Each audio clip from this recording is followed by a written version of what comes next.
Bonjour à tous, c'est Séverine. Bienvenue sur Trouver la paix et la joie.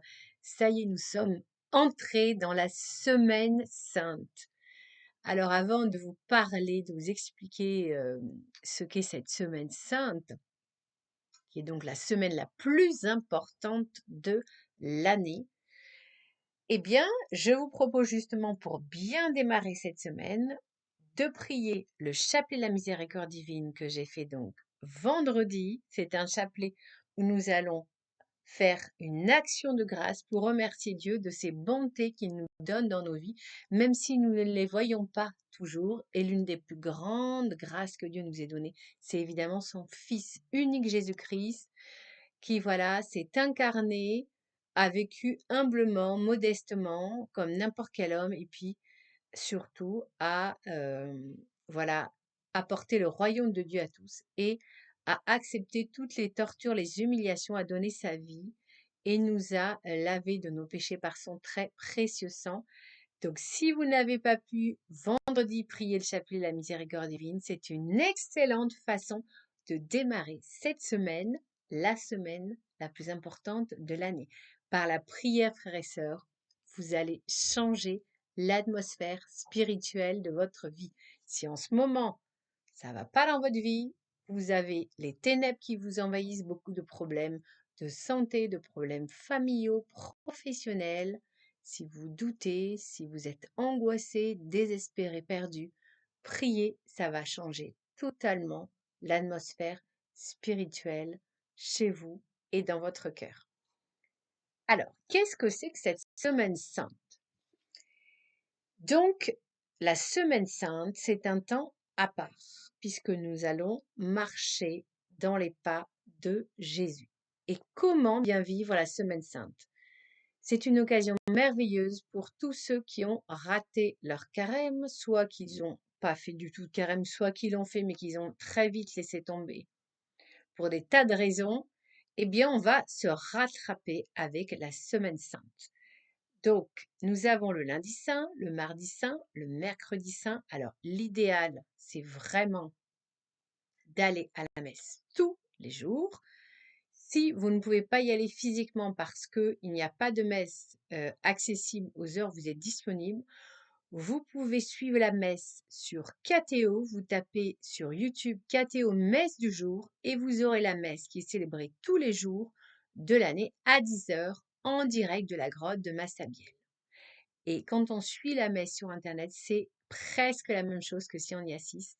On fait évidemment une communion spirituelle au lieu de faire une communion physique, mais les grâces sont là, alors n'hésitez pas, messe tous les jours. Et puis nous allons voir ensemble ce que c'est que le fameux Triduum Pascal. Donc il y a 3 jours. Le premier des 3 jours, c'est donc jeudi, il célèbre la Passion du Christ. Il commence dès le jeudi soir par la commémoration du dernier repas du Seigneur, incluant le lavement des pieds avec une prière nocturne auprès du Saint-Sacrement.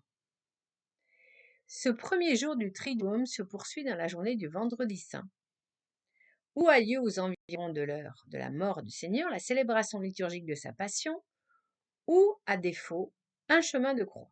Ce premier jour s'achève à l'heure où Jésus a été enseveli, car il fallait qu'il soit enseveli avant que commence le Shabbat, c'est-à-dire le Shabbat qui, l'année où Jésus est mort, coïncidait avec la Pâque juive. On trouve ça en Jean 19, 31. Deuxième jour du Triduum Pascal, c'est du vendredi soir au samedi soir qui correspond au Shabbat, au sabbat juif. Le Christ repose au tombeau. C'est le saint et le grand sabbat du Christ qui est réellement mort, jour sans autre célébration liturgique que la liturgie des heures.